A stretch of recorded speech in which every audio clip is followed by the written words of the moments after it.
কোনো সাধারণ প্ল্যাটফর্ম নয়লা, এটা ফেসবুক প্ল্যাটফর্ম, যেখানে নাকি ভালোবাসা দিলে ভালোবাসা মিলে, সাপোর্ট দিলে সাপোর্ট মিলে। এই হয়েছে থাম, অনেক this is dub. So hello everyone, আসসালামু আলাইকুম, কেমন আছেন সবাই? করি সবাই অনেক বেশি ভালো আছেন, আলহামদুলিল্লাহ আমিও ভালো আছি। বরাবরের মতো আরেকটা নতুন ভিডিও নিয়ে হাজির হয়ে গেলাম। আশা করি শেষ পর্যন্ত থাকবেন। আগে আমি প্রত্যেকটা দিন বড় ভিডিও দিতাম, কিন্তু আজকাল একটু অ্যাক্টিভ থাকার চেষ্টা করতেছি। আগে আমি অ্যাক্টিভ না থেকেও একটা সময় আমি সব ভিডিও এডিট করে রাখতাম, বড় ভিডিও হোক বা আমার যে যতগুলো রিলস দিতাম সবগুলো এক সময় আমি এডিট করে রাখতাম, মানে ফেসবুকে সময় না দিও।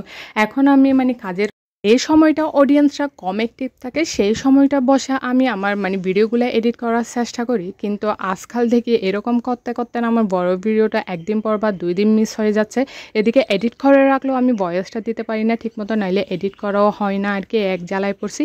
তাও চেষ্টা করবো বড় ভিডিও দিয়ে। এই যে ফেসবুক প্ল্যাটফর্মটা এমন একটা প্ল্যাটফর্ম না, যেখানে নাকি সাপোর্ট দিলে সাপোর্ট মিলে বা ভালোবাসা দিলে ভালোবাসা মিলে। আমি না এটাকে এভাবে ধরবো না, আসলে এটা পূর্ণ অন্যরকম বলতে কি জানেন, এই যে সবাই বলে না ভালোবাসা দিলে ভালোবাসা মিলে। আপনি যদি কাউকে সাপোর্ট করেন বা আপনার কারো ভিডিও ভালো লাগে, আপনি অবশ্যই তাকে ফলো করতে পারেন। কিন্তু আপনি যদি ওখানে গিয়ে কমেন্টে বলেন ফলো টু ব্যাক, বা আপনি যদি আমাকে ফলো করেন আমি আপনাকে ফলো করবো, ভালোবাসলে ভালোবাসবে। এই যে দেখেন, ওরা হয়তো এরকম করতে পারে, ওদের কথা শুনে আপনি ওকে ফলো করতে পারেন, কিন্তু দিন শেষে কী হবে জানেন, ওরা না আপনার ওই ফলোটা আনফলো করে দিবে। এতে কিন্তু লাভ তো কিছুই হবে না, বরং ক্ষতিই হবে।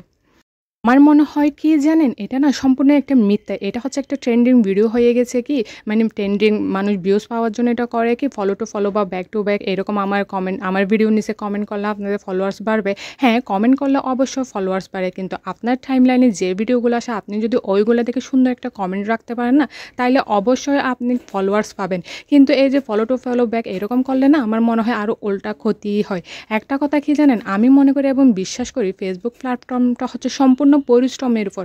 আপনি যতটা শ্রম দিবেন, যতটা পরিশ্রম করবেন, আপনি না ঠিক ততটাই কিন্তু ফল ভোগ করতে পারবেন। আপনি যদি শুধু ফলো টু ফলো বলে যদি ফলোয়ার্স বাড়ান, এখানে অ্যাক্টিভ না থাকেন, আপনি কোনো পরিশ্রমে না করেন না, কোনো আইডিয়াই কাজে না লাগান না, দেখবেন আপনার ফলাফল একদম শূন্য। ওই যে ফলোয়ার্স আস্তে আস্তে আপনার জুড়ে একদম ভরে যাবে, কিন্তু ওই ফলোয়ার্সগুলো আপনার কোনো কাজে আসবে না। আপনি আপনার কাজের মাধ্যমে এবং আপনার ভিডিওর মাধ্যমে যদি ফলোয়ার্স বাড়াইতে পারেন না, দেখবেন ওই ফলোয়ার্স থেকে আপনার ভিউজ অবশ্যই আসবে। ওই ভিউজগুলোর মাধ্যমে কিন্তু আপনি আপনার রিচ, এঙ্গেজমেন্ট সবগুলাই কিন্তু বাড়াইতে পারবেন। কিন্তু আপনি এটা কখনোই করতে যাবেন না যে নিজে পরিশ্রম না করে, নিজের আইডিয়া নিজে কাজে না লাগে, ওই যে follow to follow back to back support করলে সাপোর্ট পাবেন, এগুলো না কখনোই করতে যাবেন না। এগুলো যদি করতে যান না, করতে করতে একটা সময় এসে দেখবেন এই ফেসবুক প্ল্যাটফর্মে আপনি সফলতা তো কখনো পাবেনই না, বরং আপনার জার্নিটা এখানেই শেষ হয়ে যাবে। উপরি আমি একটা কথা কি বলবো জানেন, আপনি যদি ফেসবুক প্ল্যাটফর্ম থেকে সফলতা অর্জন করতে চান না, আপনার ভিডিওগুলো এমনভাবে তৈরি করতে হবে যেগুলো আপনার অডিয়েন্সকে আকৃষ্ট করে ধরে রাখে, এবং আপনার কাজের গতি এত বেশি বৃদ্ধি করতে হবে, ওই যে বলে না চোখের নিচে কালি পড়ে যায়, এরকম রাত জেগে কিন্তু কাজ করতে হয়।